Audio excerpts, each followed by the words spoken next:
Well, it's a brand new reading year. Time to decide what to sink your literary teeth into for the year ahead. 2020 hindsight. Not reading, maybe is now a good time to start. Crime fiction is always a great way to ease yourself into. I'm sure that's what Andrea van Wyk will tell me. Is it a good way for people to ease themselves into 2020? You're our local book reviewer. Hope you had a good year, by the way. Oh, thank you. What were you reading? So I decided, as you said, to ease myself into the year. I thought I don't want to have anything that's too challenging. I think a lot of people still have their holiday hangovers, so they don't want anything that's going to really challenge those grey cells too much.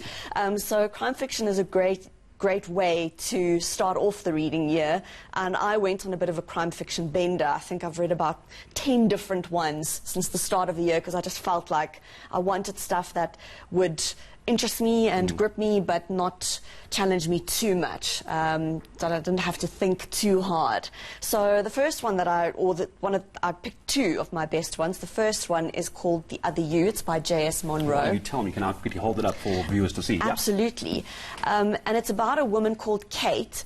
She is something called a super recognizer, and this is real. This actually exists. She's somebody who never forgets a face. And so they use these people to recognize faces on CCTV footage, criminals and so forth, because they see a face and they can recognize an ear. It's that amazing. But she gets into an accident and her brain gets damaged and she loses this ability. She starts a relationship with this tech entrepreneur who just seems to be absolutely amazing and helps her to heal. Almost too good to be true.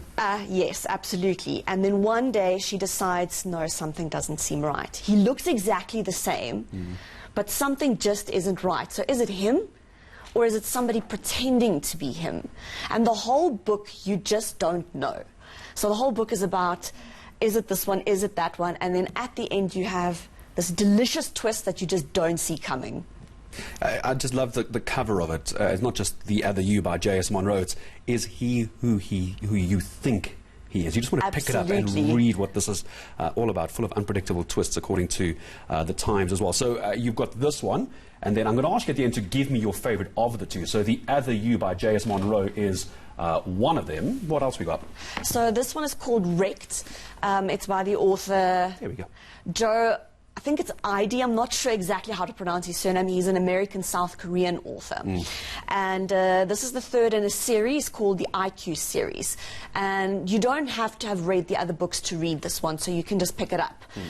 It's about a detective who lives in Long Beach in Los Angeles. What's great about it is that he's an African American. You don't really get many detectives or crime fiction novels who feature detectives like that. So great to see a little bit of representativity happening there. And he has to solve a case where a woman who is a gambling addict has to run away from the loan sharks, and he has to try and protect her from being killed. At the same time, he's trying to solve the murder of his brother who died a few years ago. So two storylines happening there. But it's a really great series, very different to a lot of other crime fiction series, bit of a different feel to it. It's not quite as dark as some of the others because it's not necessarily a murder case. That's the main storyline. There's the murder of his brother, but the main storyline doesn't focus on murder. But it's really fascinating, and it really it grips you, takes you along for a ride, but it doesn't freak you out. It's not too creepy. Well, I mean, that's high praise. I mean, I always enjoy reading the back of these books because, first of all, they're short sentences, so I can actually read those. But then from the Daily Mail, and this is the reason I want to read this, praise for IQ from the Daily Mail. One of the most remarkable debuts I've read, obviously, from their author. He's the Holmes of the 21st century. Now, if you're a fan of Holmes and that style of crime writing, then this is obviously the book that you're going to want to go out and go buy. Absolutely, because the main character is able to observe things and figure things out in a way that nobody else can, Holmes' style. And Joe Ide is particularly inspired by Arthur Conan Doyle, the author of the Sherlock Holmes novels. He admits that. So if you're a fan of that series and you want something that's a little bit more contemporary, that's a great way to do that. And I can imagine many people at home this morning having coffee, watching you and I chat. They've probably got rooms full of these books, and their significant other has said, okay, you can't buy both. You can't buy both. You've got to go and buy either Wrecked or you've got to go and buy The Other You.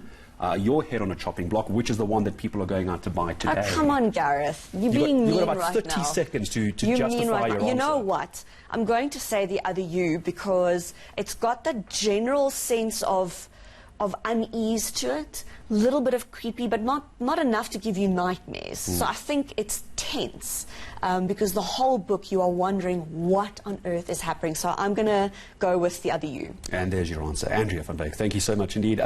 Always reviewing the best books that we can possibly find is our Andrea van Wyk.